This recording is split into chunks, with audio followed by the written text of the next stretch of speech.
Hi, I'm Bernie O'Rourke, Extension Youth Livestock Specialist with the University of Wisconsin Extension and the University of Wisconsin Animal Sciences Department.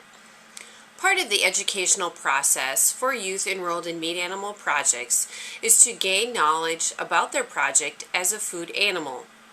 This is a critical piece of the learning process and gives youth the skills to improve their project for future years by the information gained. Capturing this information assigns a value to the animal based on industry standards. One of the ways we gain information on animals as a food product is by collecting carcass information. This is done by taking measurements on the carcass of the animal by a judge.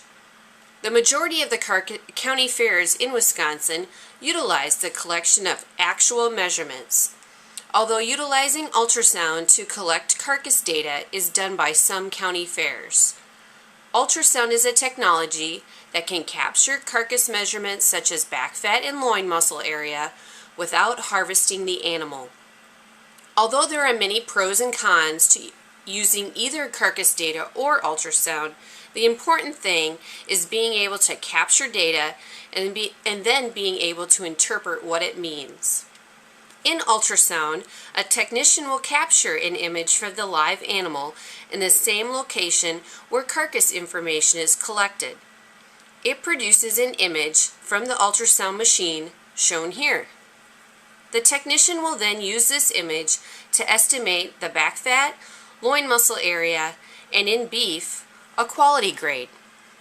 Here is Ron Russsell, Senior Lecturer with the University of Wisconsin-Madison Animal Sciences Department, to explain the carcass data and what it means. This is going to be evaluation of pork carcasses.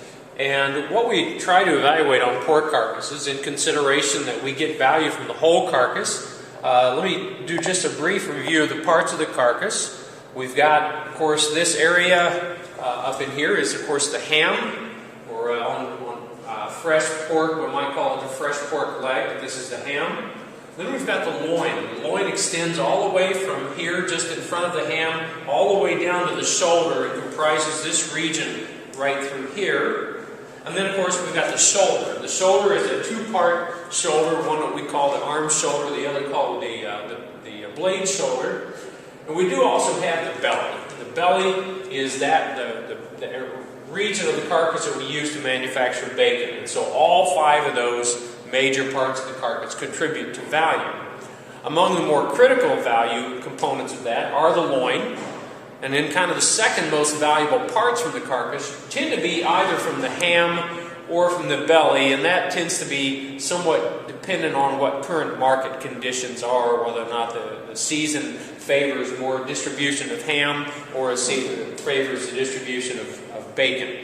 So, but at any rate, when we get to a carcass evaluation program, we try to look at and assess how much lean muscle we can derive from these carcasses. And a major focal point for us is this area, is where we make a cross section, or we make a cut between the 10th and 11th rib on a pork carcass. And what that gives us access to is a very, very good fat measurement that suggests how fat the entire carcass is. It also gives us an opportunity to measure the muscling in the carcass. And so what we do in the assessment of pork carcass value is that we will measure what we call the 10th rib fat depth. And that 10th rib fat depth is taken by going 3/4 of the way around the loin muscle and measuring the fat depth at that location all the way from the muscle, all the way down through the muscle to the outer surface of the skin. And because a typical pork carcass is harvested in a way that the skin is left on. And so, for example, in this representation, this carcass would measure 0.85 inches of fat, or 0.85 of an inch of fat, from all the way down to the muscle to the outside of the skin. So that's used for our assessment of fat on the carcass. To get a measurement of muscling, we'll use a pork grid, and this grid is made in such a way that each dot on this grid represents a half of 1/10 of a square inch of muscle. And so we can lay the grid right on the muscle itself, and we can count how many dots it takes to make up the area of the loin muscle itself. And so in this example, we'll take this and this. I've got a pre-drawn area on this grid that is 6 square inches. And so I would count the number of dots in that pre-drawn area that do not touch part of the loin muscle itself.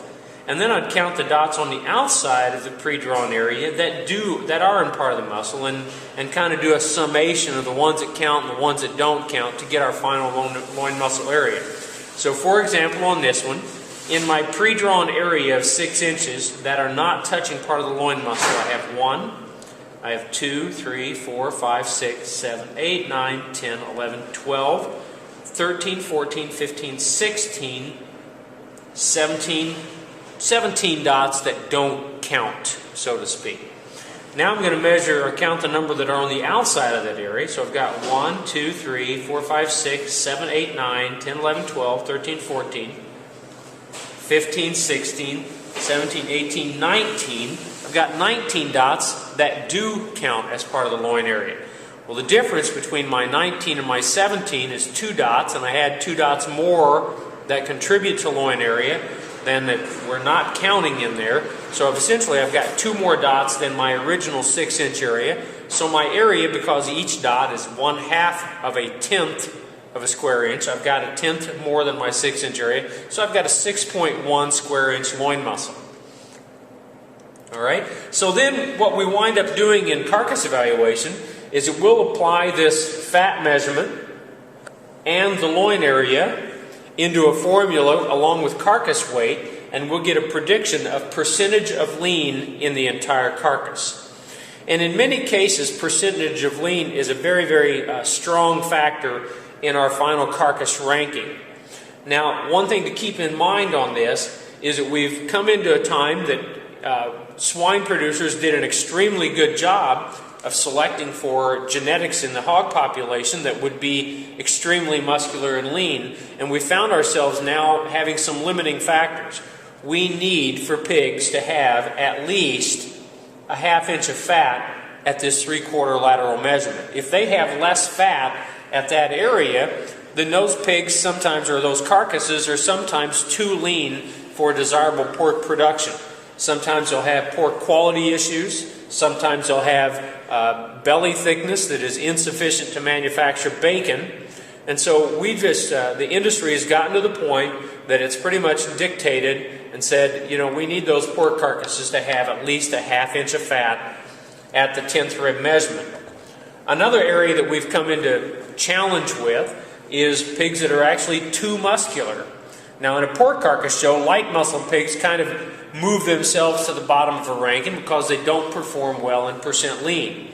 But we've had some pigs that have been selected genetically for so much muscling that they've reached a point of being less desirable from an overall consumer desirability if their loin muscle is actually too big. And so if we measure this loin area and it's over 9 inches, we tend to start to discount those carcasses a little bit, and if they get all the way up to 10 inches or bigger, we'll sometimes move those carcasses down in their ranking in a set of pork carcasses because they've moved out of the realm of overall consumer desirability. On the other side here, we've got another carcass that is just as a contrast to the one that I just demonstrated the measurement. We've got a carcass here that, as you can see, has more fat, so we've got a bigger fat depth measurement. Its loin area is going to measure smaller than the one that we measured already, and so this carcass is a good example of one that would have a less desirable pork carcass composition. One other thing that's kind of critical for you to take notice of, if you can see it, is that our pork quality is appreciably better in the one that's on your left in the picture, or the one that I've got my hand below. I've got more desirable lean color. I've also got a nicer amount and fineness and distribution of marbling. The carcass on your right, the lean color is a little bit pale. It's not unacceptable, it's just less desirable. It also doesn't have the desirable quantity and distribution of marbling. And we tend to want some marbling. We like for it to be well distributed.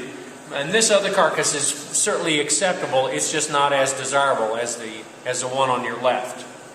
And so this carcass would certainly be more desirable in an overall carcass competition, whereas the other one would be less desirable from an overall composition standpoint, as well as having less desirable quality.